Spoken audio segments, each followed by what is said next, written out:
I just love how the story begins with the Doctor literally doing that modern meme where a character shouts and then immediately vanishes from existence. Only this time it's a sneeze, just achoo! I'm still here, by the way. Maybe now I'll be able to find that invisible pop vinyl from a few weeks ago.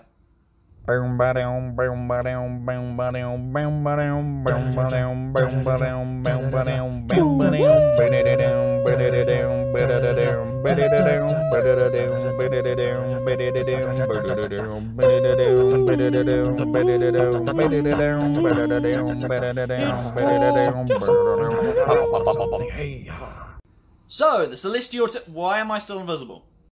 Ah, that's better. The Celestial Toymaker is a 4-part serial from 1966 following up on the events of the previous serial, The Ark. 3 of the 4 episodes are missing, with only the final part remaining, and is the last full William Hartnell episode to be collected in the Lost in Time DVD box set. The Doctor, Stephen and Dodo, who after just one adventure has already warmed up to the TARDIS team, the 3 of them are held captive by, you guessed it, the Celestial Toymaker. If the name didn't give it away, he's this omnipotent being that has the power to control and manipulate his own domain of sorts. Think like a discount Squid Games, or Hunger Games, the Escape Room series.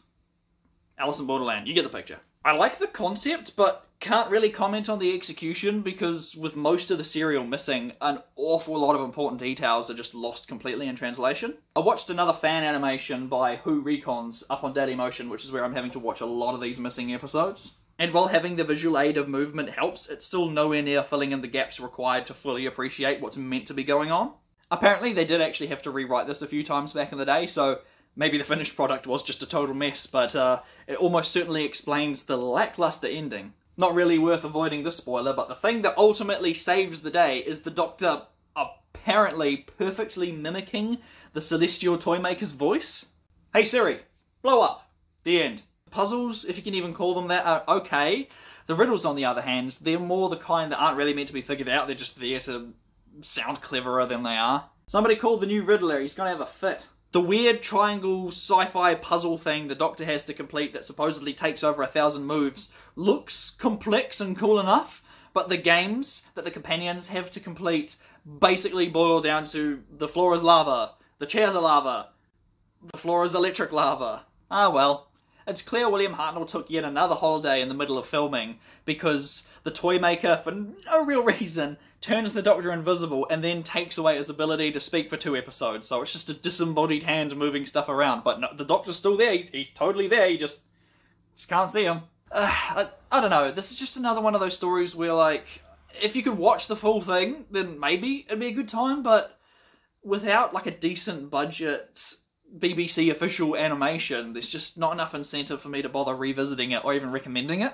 I tried looking into it to see what it was fondly remembered for, and oh boy, what I found absolutely shocked me. I'm probably doing a disservice to the show by bringing this up, but I just can't ignore the uncomfortable elephant in the room. You see, for a few seconds, this random side character starts mumbling a little rhyme to himself. Unfortunately, that rhyme just happens to be a very old racist rendition of Eeny, Meeny, Miny, Mo. That's right, despite him muttering under his breath, if you listen closely, you can clearly hear him say the N-word. Very uncomfortable. Never thought I would hear that in family-friendly Doctor Who. I saw loads of comments online excusing it as, oh, it was a different time back then. And, I mean, they're not wrong, but that doesn't make it okay. I was surprised that the fan animation didn't just cut that line out. I don't want to dwell on it, but I just really hope that nothing like that sneaks its way into Doctor Who again. On a more positive note, apparently the music was praised at the time, but I found it more annoying than anything. Too loud, way too repetitive, and I've never heard a xylophone player go so hard. So there you have it, another review in the bag. Much like the official animations, I just really wish we could see it in its original complete form, so we can judge it on its own merits. Ah well, thankfully, the next serial is 100% complete, and with the random cliffhanger of the Doctor eating a lolly and then writhing in pain, who knows where we'll end up? Is it poison? Is it a rock candy? Why would you eat candy from a weird, omnipotent being that is a clown man and makes toys in a dollhouse? This is a freaking weird story. Thank you for watching, and to anyone who cares enough to like the video or share it around, you are the best. Next week I'll be taking a look at The Gunfighters. From weird candy to weapons of war. Anyway, at the time of recording, My Chemical Romance just released their new song, so I'm gonna go listen to it 100 times. Bye!